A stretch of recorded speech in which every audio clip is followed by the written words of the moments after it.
Revelation 3306. From the 25th and the 26th of October 1944. People are God's henchmen despite their bad will. Worldly guidance will by no means be able to stop an event which has been determined by divine will since eternity, but it will unconsciously contribute to it. That is, human will is the cause of what God's will brings to pass, even though human will has expected and intended a completely different effect.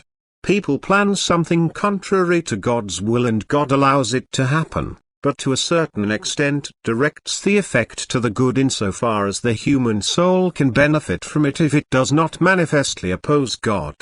Earthly, however, man must also bear the consequences of God-opposing actions and thoughts so that he may recognize the effect of a wrong will and strive to change this wrong will. But what God has ultimately decided can no longer be stopped by the will of man. And even worldly power must recognize its powerlessness in the face of an event which unfolds without human intervention and testifies to a power which governs everything. Therefore, worldly power can make unhindered decrees, but it cannot avert or stop anything by doing so if God's plan is different.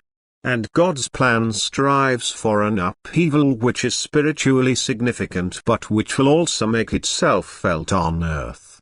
For only by shaking people's thinking through earthly tribulation and adversity can a spiritual change be achieved. And therefore God takes people's wrong thinking as the occasion for an event which will erupt in nature. Destructions and annihilations caused by human will trigger forces of nature which humanity does not reckon with. Human will plans a work of destruction on an appalling scale, and divine will allows it to take effect on an unimaginable scale by commanding the spirits of nature to rebel against human will to destroy, which are now active with such force that the earth shakes and countless people lose their lives. And human will is unable to put a stop to it, human intervention is unsuccessful, and the earthly powerful recognizes his powerlessness towards the Creator of heaven and earth. Yet he does not acknowledge him, he rebels against the power which is stronger than him and thereby places himself completely under Satan's control, to whom he was already in bondage before. And Satan now uses him for open warfare against God. And this is the prelude to the coming battle of faith, which is inevitable, in which God will confront his adversary. In which the faithful of God will fight against the children of Satan and, under the leadership of Jesus Christ, also gain the victory. It is the adversary's last battle on this earth, for it ends with his capture.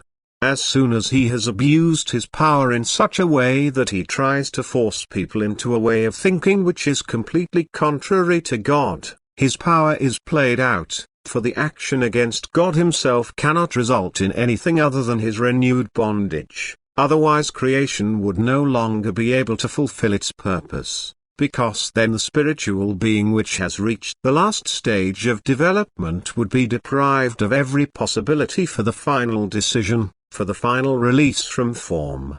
For this final decision is a matter of free will, which can turn upwards or downwards, but for this it must also have the knowledge of both poles to which it can strive. But this knowledge is withheld from it by Satan's activity, so that all knowledge about God, about Jesus Christ, his teaching of love and his act of salvation is undermined, and Satan makes use of people who carry his God-opposing will within themselves. For this is a danger for everything spiritual which inevitably has to be turned away by taking all power away from God's adversary and by a time of spiritual peace and brightest light replacing the time of battle between light and darkness. For the power of God is greater, and his will governs heaven and earth. And even if people on earth believe themselves to be powerful because they don't want to acknowledge a higher power, their measures and decrees will only ever be the henchmen of the highest power, working in the opposite will but nevertheless being used for the work which God himself has intended since eternity. For all powers must serve him, good and bad, Voluntarily and involuntarily these services are ended because they are all subject to His will. And thus world events will also take their course according to divine will, even though human will is completely directed against God and carries out works which are the work of Satan. And God does not prevent them from doing so, yet they unintentionally participate in the execution of the plan which has been determined since eternity. They themselves hasten the judgment which will befall them, which means an end for this earth and all people living on it as well as every creature, except for the small flock of God-fearing fighters whom the Lord Himself will fetch home before the end has come. Amen.